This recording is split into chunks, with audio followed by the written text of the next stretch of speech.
A young man in the woods in the fight of his life with a reptilian beast. I snapped my bullwhip at it. The creature snatched it with that talon-like hand and bit the end off of the bullwhip. I knew right there that I was dealing with a monster. Since time immemorial, this seductress has been bad, biblically bad. I knew it was something dark, I knew it was something evil, and it wanted me, and it wanted me dead. They thought these creatures were just a fairy tale, until it turned all too real.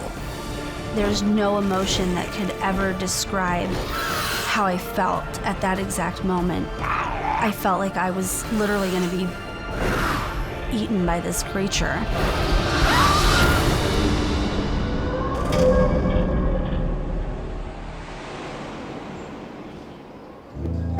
The Carolina coast, a region known for dense swamps, lazy rivers, and blackwater bays. Within these branching waterways, a legendary creature. Most people never see it coming. Those who do wish they hadn't. I fixed my sight right on where the noise was coming from, and that's when I saw the movement. That's when I realized that this is a monster in front of me. The real thing.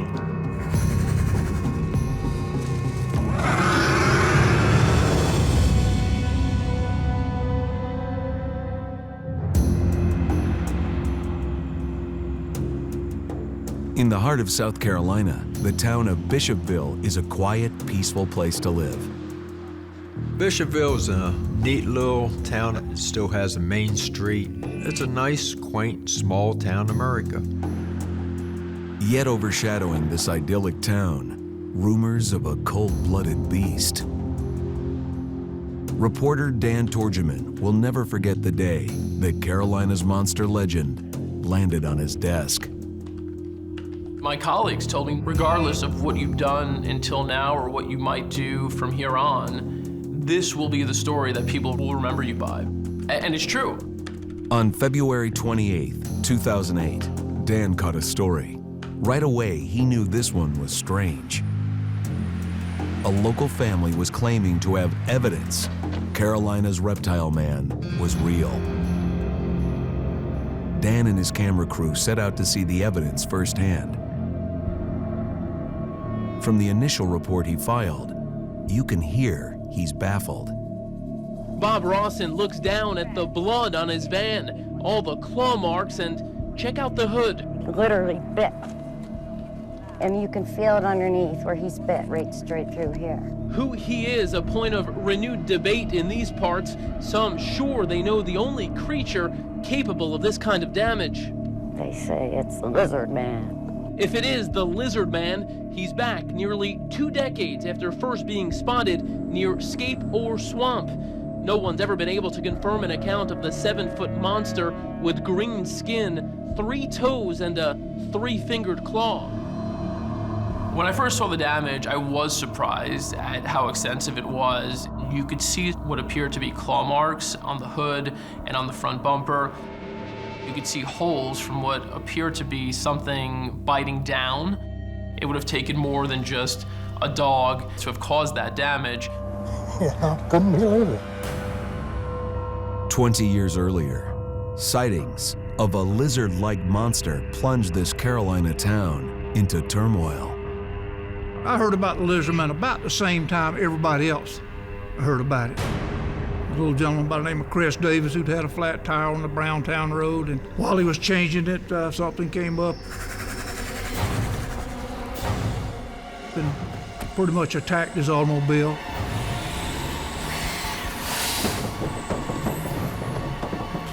He talked about the 3-fingered paw that reached down across the windshield.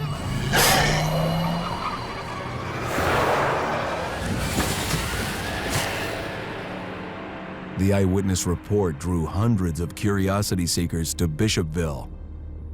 People showed up with rifles and shotguns, going out and hunt the lizard man. Something has kept this thing going from that time on. In 1988, pilot Frank Mitchell had his own terrifying encounter near the swamps. For the past 33 years, Frank has crop dusted the fields around Bishopville. Everyone knows him, and they know he's not a man given to exaggeration. I don't drink, and everybody that knows me will tell you that they'll believe what I tell you. I don't have any reason to tell anything wrong. One morning, Frank was preparing his plane for takeoff. The runway lines up directly over the Scape Ore Swamp. A strange creature would appear on his flight path. It was like any average day. The weather was perfect. And it was in the early morning. And it's a point that I call a point of no return.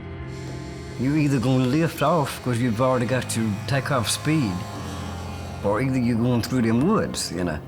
And so on this particular day, I was right at that point. And this thing come walking across the runway right in front of me. It actually stopped and looked right at the airplane coming, and then turned its head and kept right on walking and walked right on across the runway.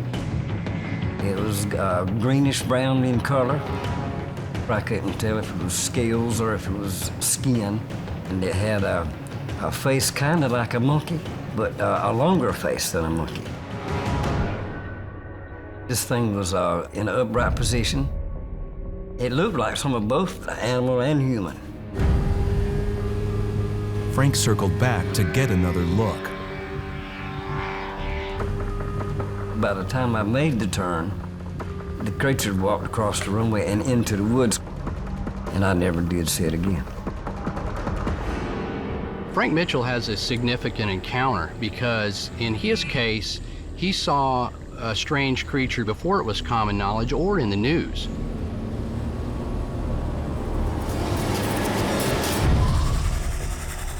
Truly, he did see something as far as we know, and it can't be explained to this day. This was some unexplainable creature that was passing through Scape Ore Swamp. When you look at aerial photograph of this region, there are pockmarks all over this section of South Carolina. Call them Carolina Bays. They look like meteorite strikes. It can give you a lot of room for let your imagination go a little bit. Maybe the lizard man came in on one of those. Could this happen? Can this physically happen? And I like to think, yes, it could happen. You never know. A lizard-like monster has been reported dozens of times in the coastal bays, but it's also been seen in other parts of the Carolinas. In the old-growth forest of the Great Smoky Mountains. A sight that's not easily forgotten by those lucky enough to get away. Too many things were going through my mind at that time. Was it going to attack me? Was it tracking me? I probably ran faster than I ever had before in my entire life.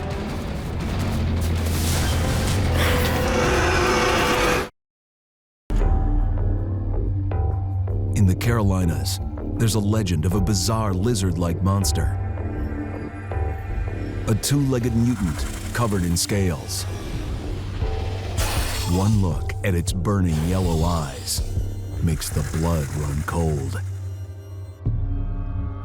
Some accounts date back many hundreds of years to a time when Native Americans lived in great numbers in the Carolinas. There is a story about when the men with tails came here to live with the Waisaki Indians. They were fish eaters, but after they ate up all the fish, they went into the swamp, and that's where they've lived ever since. More recently, the Carolina creature has been seen outside of the swamps, in the Appalachian Mountains. In August of 1990, 17-year-old Jamie Anderson decided he needed an adventure. It began by sneaking away from home. This was a trip that I decided to take on my own without anyone's permission. I was depressed, and I really wanted to get away. On a bus ride from Minnesota to Florida, Jamie reconsidered. About halfway down there, we reached North Carolina, and I had a change of heart. So I stopped there and decided to go back to Minnesota. But the next bus was not scheduled to depart for another 2 days. Being at my age, I couldn't get a hotel or motel or anything like that. I decided to go camp out, and I was prepared for camping. So I made my way out into the Great Smoky Mountains area.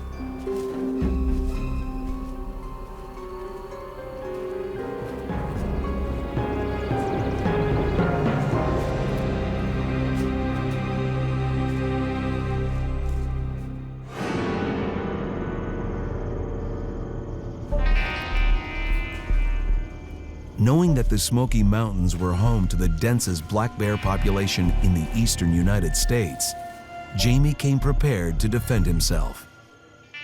I had a bullwhip, I had a machete. I was pretty much prepared for any type of wildlife that was out there, except for what I encountered next I was not prepared for.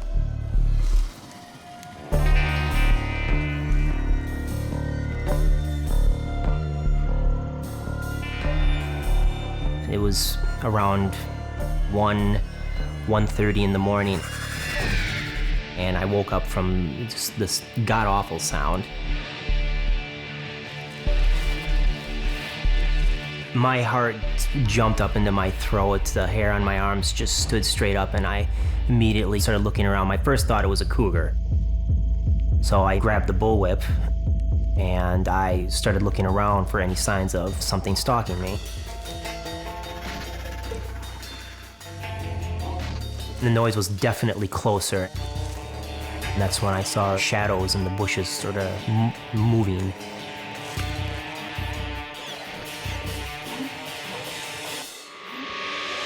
And my eyes met whatever it was. The eyes were a putrid yellow. I knew right there that I was dealing with a monster. The adrenaline just took over. Knowing that this thing was looking at me, knowing that it was tracking me. And I accidentally tripped, and when I hit the ground, that's when I heard the thumping behind me as like something was running. The fear of dying, it's something that I've never felt before, and I was determined to defend myself.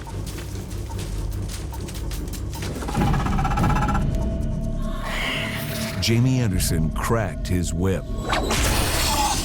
What I was looking at was nothing that I'd ever seen before. It was humanoid, but it was very reptile in appearance. It had ridges on its head. It lurched forward, and I snapped my bullwhip again at it.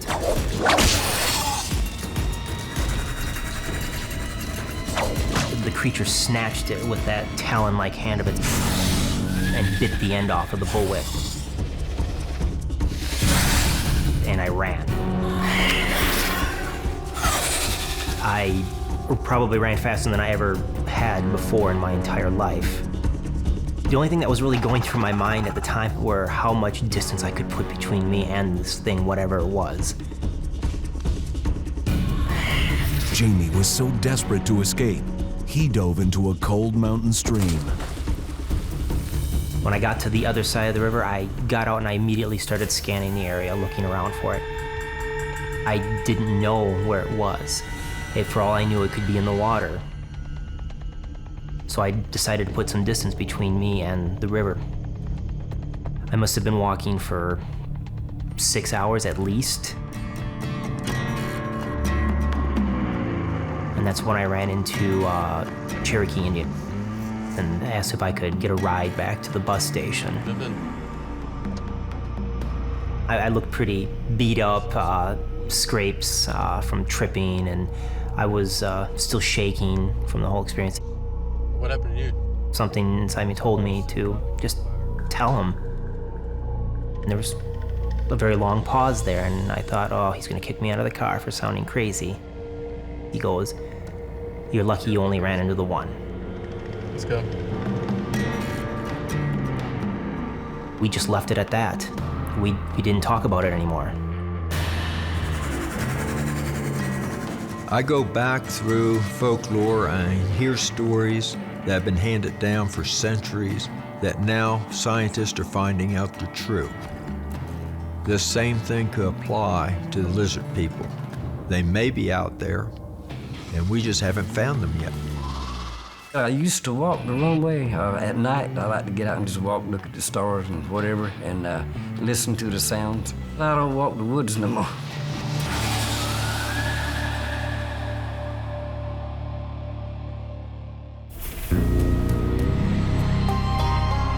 The historic community of South Boston, Virginia was founded in 1796. Historic by American standards. Yet it's been visited by a demon that's thought to be thousands of years old. She typically wears a human face, a voluptuous body, and lures her victims with a promise of sensual paradise. That's when her true nature is revealed. I knew it was something dark, I knew it was something evil, and it wanted me, and it wanted me dead.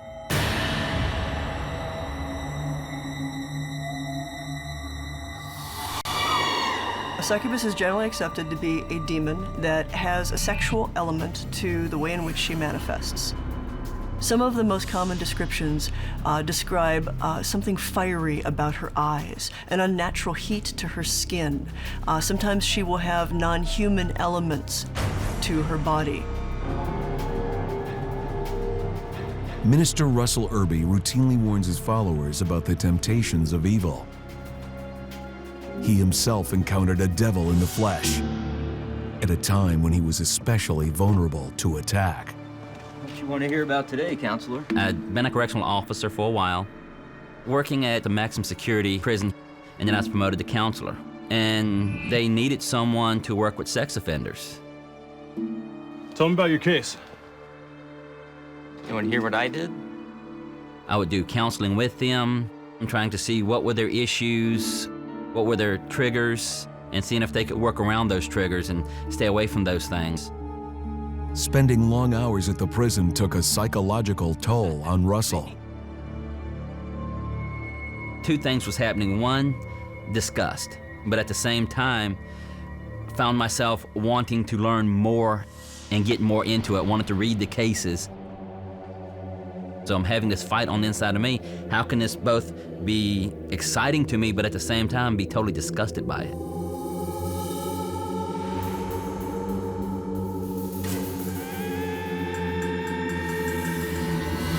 The succubus appears to draw upon the fantasies of the person for whom she appears, and will fulfill those fantasies, often apparently in the flesh.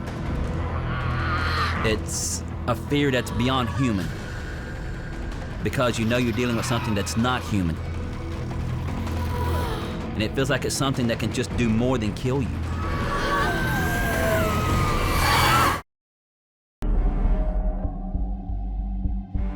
The succubus. The origins of this evil temptress extend back to Old Testament stories, to a darker version of the Garden of Eden, where Adam consorts with a she-demon called Lilith. There is this extensive mythology around Lilith where she went out of Eden and became the mother of demons. In some stories, she copulated with angels. There are some stories that even tie her strangely to the serpent that tempted Eve. Throughout time, the succubus has taken the form of an alluring woman to ambush unsuspecting men. Prison counselor Russell Irby believes his work with sex offenders may have turned him into the perfect target for the succubus. Being in that kind of environment, I noticed changes in myself. I was going towards more perverse situations. I think as long as I stayed around that kind of deviance, I was getting deeper and deeper in it.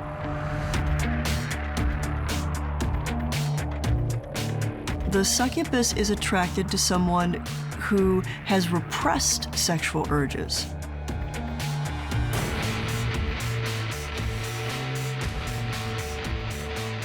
You're scared because you don't want to act on things like this, but at the same time, it feels like it's getting stronger and stronger within you.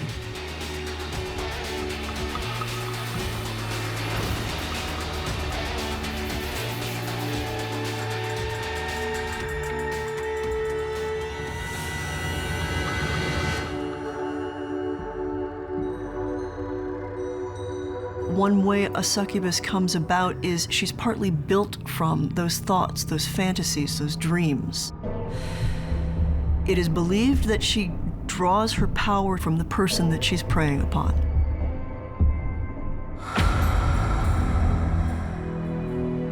The succubus first appears in visions and dreams, and then she begins to gain physicality.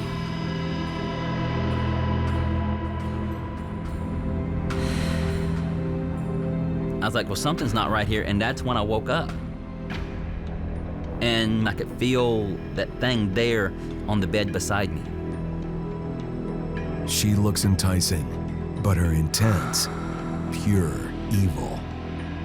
She's a breath stealer and a life stealer. And she seems to make a transformation.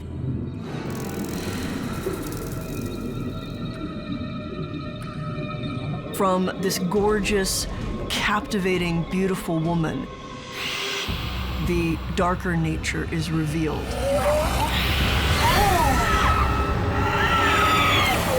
I wanted to scream.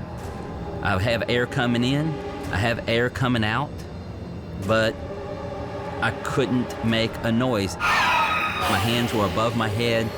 I could not move. I was totally under control of something else. And that's probably the most terrifying thing about it. You can't move, you can't fight, nothing you can do, but you feel just like something's just, it's killing you and that it's getting closer. It feels like if it just completely touches you that you're done. I just start praying. Whether it be angel come down, that Jesus do something. Lord, I beg you.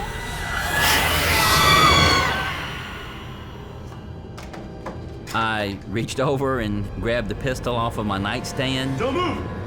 I'll shoot you! And after a few seconds and nothing moved, I got the courage to cut the light on.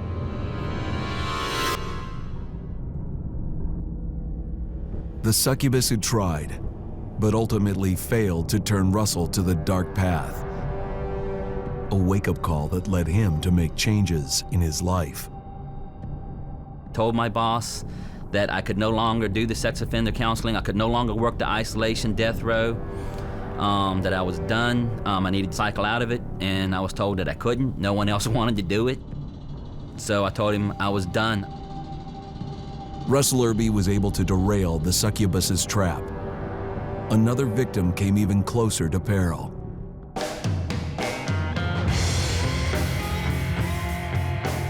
In the 1990s, Springfield, Missouri, and its many country music clubs abruptly shifted its focus. Heavy metal music was all the rage. Kenneth Deal was riding this wave. The hair band thing on MTV was really popular. It doesn't matter if you were small and just starting out, you were in demand. And with that comes the wine, woman, and song lifestyle. Kenneth was living in the fast lane, going home with someone else every night. Naughty boy. But still, something was missing. Seemed like all my friends had the relationships and they envied me because I had a revolving door. And I envied them because they had relationships. I just felt empty inside the whole while. Then, one night, an unholy creature appeared, offering Kenneth a dangerous alternative. I would roll over in bed and I would see someone standing there. Very vivid, just like it was a real person standing there. Beautiful female. She's a fantasy turned into flesh.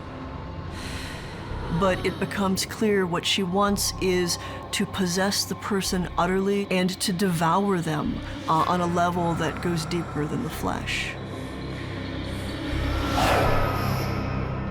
It just kind of disappeared through the wall.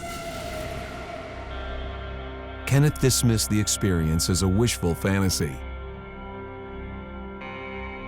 But days later, when the she-demon returned, this dream became his worst nightmare. It was like an assault. The succubus tried to collect my soul.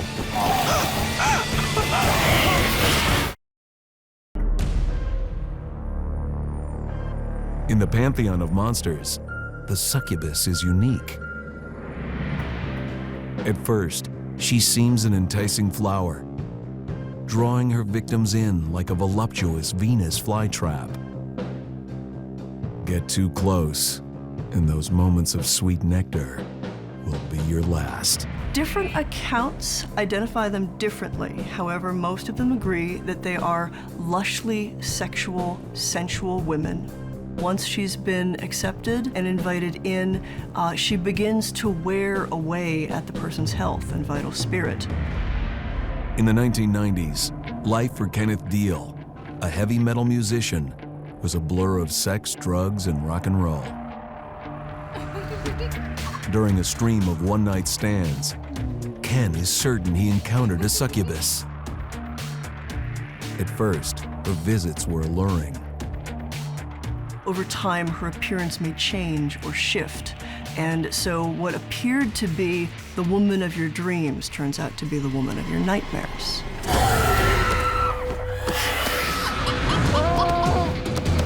It was like an assault, holding me in bed. And she was straddled over me with its hands over my face like this. I felt these feet dig into me like toenails, digging into me tighter, almost like a knife. It was painful and hard to breathe. Worst case scenario is you get to see a truly ugly side, and she becomes the creature of cadaverous pallor and decay. The flesh looked like it was burned, like burned skin. I was having something like an out-of-body experience. I actually was seeing myself being assaulted by this grotesque thing, just like an old hag, had really long white hair. I was scared. The succubus tried to collect my soul.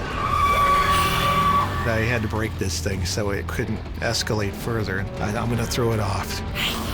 I just counted my mind, 1, 2, 3.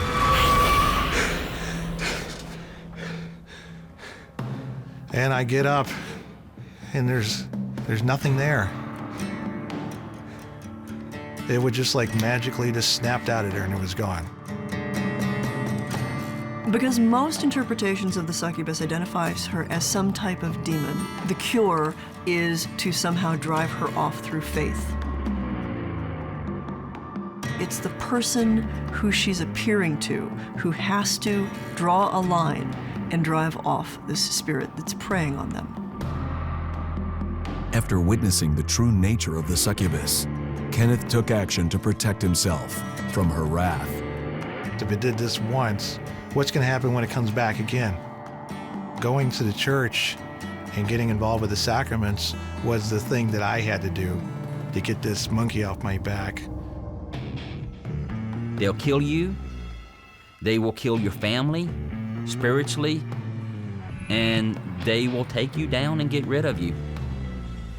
Don't put yourself in a situation where you open the door and then you don't have to worry about what might come inside.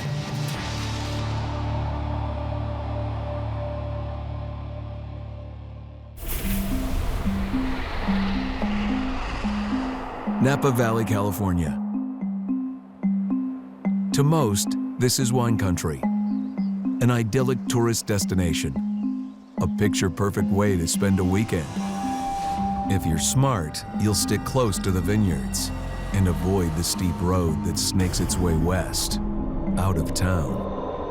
Over the years, the overgrown lane known as Partrik Road has taken on a nasty reputation. Dozens claim it's home to a forest full of flying monkeys with a thirst for blood.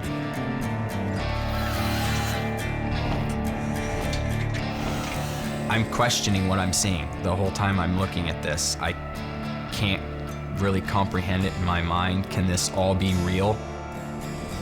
Do you see that? It looked like the devil.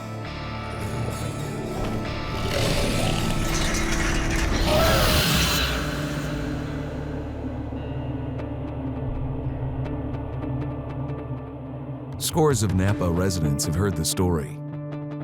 Everybody was very fearful of Partrik Road. Even now, if you ask a local about it that has been here for, forever, they'll tell you a story about the Reebobs. For more than 60 years, thrill seekers have been driving to the top of Partrik Road. Growing up, I heard a lot about Reebobs from my parents. Me and my brother, we thought there were these fake stories that parents tell their kids to keep them away from certain areas, which kind of drew us up there because we wanted to kind of see what was going on.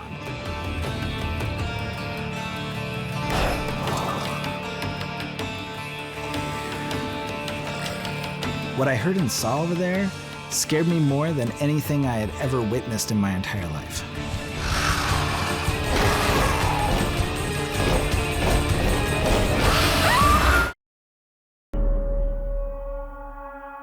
According to local legend, Partrik Road in Napa Valley is haunted by a monstrous breed of monkeys known as the Reebobs. As a kid, we all told stories about the Reebobs at our slumber parties, and we definitely believed that they were out there. There have been multiple sightings over the years. The majority that started getting reported were around the 60s or 70s, and since then, people report sightings almost every year.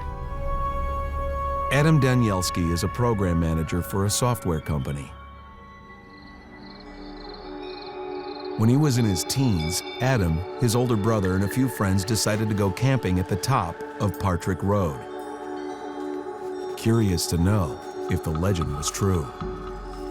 We laid some blankets down there. We had a couple sleeping bags that we rolled out. My buddies got into the cooler. They were having a couple drinks where I was basically the designated lookout for the evening, while they were drinking. And that's when we started hearing the screaming. It sounded like a female voice, but it was so far off. And we knew other people went up there, guys and girls, so we didn't think anything of it until it got closer. Yeah, man, stay bright and bushy tail first watch tonight. So that means I get the first shift? It's all you, bro. I'll take the second shift, Adam. That was not a girl. We hear it again, except for this time the scream is a little bit louder. Guys? And closer to us. There's something out there.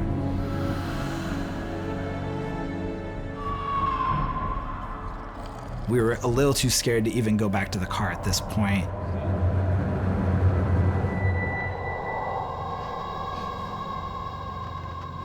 We did decide that one person would take turns watching while everybody else slept and kind of go from there, but we're teenagers, we're not gonna do that. So we all fell asleep around the same time. The rest of the night was uneventful, or so they thought.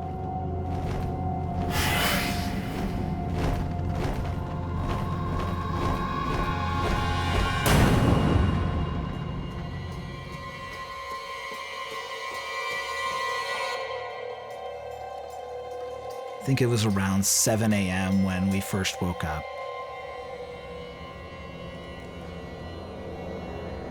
Guys?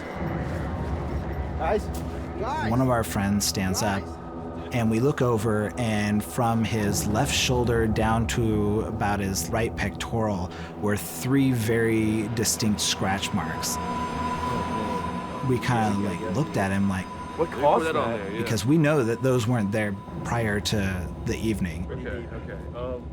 And this frightened us to no end. I mean, we were like, okay, it's time to get out of here. They told their friends and family what happened, nobody believed them. So a few weeks later, Adam and his friends returned to Partrik Road, determined to find out what was there.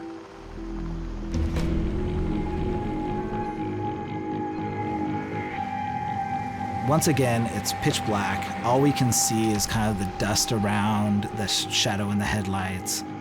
And we get about halfway up the hill and something jumps in front of the car. And I look over just in time to see this humanoid shape jump to a tree from the side of the road. And it starts climbing up the tree. I'm absolutely petrified. I can't even move. And that's when it hit me that there's one. Could there be more? The teenagers flee, but they can't escape the reality of what they've seen. We were 100% sure that it was a Reebob at that point. There was no doubt of what it was. Another sighting. Further evidence to fill out a picture of what these creatures are. The Reebobs are said to be very large, intimidating creatures, larger than the average man, upwards of 7 feet tall, dark, furry bodies, red, glowing, beaming eyes, large wings without fur, and one of their most common attributes is they have a loud, terrifying screech. Put it all together, and this is a monkey gone terribly wrong.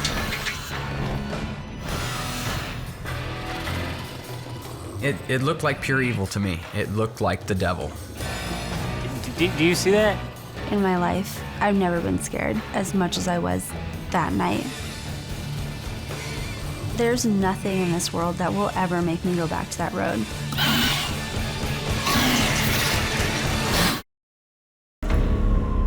As it's often told, in Napa, California, at the end of Partrik Road, in an old dark house, lived a scientist gone mad. He was experimenting, making mutant monkeys with wings. Eventually, the apes got loose, claiming the woods around Partrik Road as their own. Growing up in Napa Valley, it's hard to avoid hearing the stories about the flying Reebobs. I heard about Reebobs through different family members, older generations, talking about them being up in the hills by the wineries, out on Partrik Road. Sabrina Monta knew nothing about the local legend. I grew up in Santa Rosa, about an hour from here, and I'd never heard of the Reebob until I met Brian. I didn't believe a word that came out of his mouth when he told me about it. In 1997, when Brian and Sabrina were 17, the couple decided to make a late-night run to find the Reebobs. We were young, we didn't have anything else to do, so we drove to Napa. As they went up the dark and winding road, So this is where all the Reebobs the mood live. in the car abruptly changed. There's a myth that when you pass the cattle grates halfway up, the temperature drops. You feel like you're always being watched. And we get not even a mile up into the road. Can we turn the heat on? And I started getting just shivers. And I told Brian, can we turn the heater up? Can we roll the windows up? It's really cold. And I noticed he had goosebumps on his arms. At the end of the road, they found the gates of the abandoned Partrik home. And I remember looking at the house that's on the top of the hill, and there's this big black gate, and it's almost Gothic looking.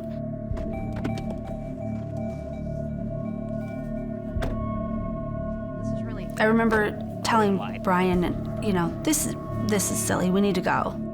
This is not fun anymore. I want to go home.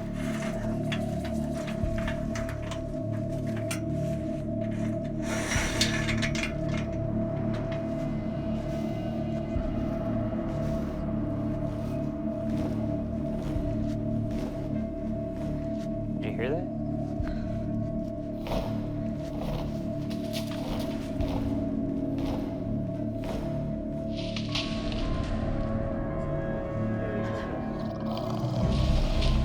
You could hear it. I didn't know what it was. I didn't know. All I know is I didn't like what I saw. Brian is telling me, get in the car. I've never seen him that scared. And I've known him for a long time. And that's when we saw something lean out from behind the tree.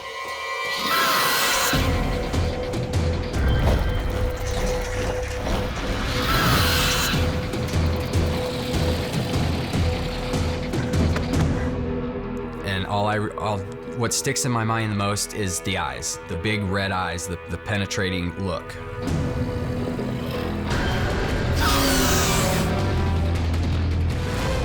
I felt like it was looking into my soul. There's no emotion that could ever describe how I felt at that exact moment. It wasn't just panic and fear. It was, I felt like I was literally going to be eaten by this creature.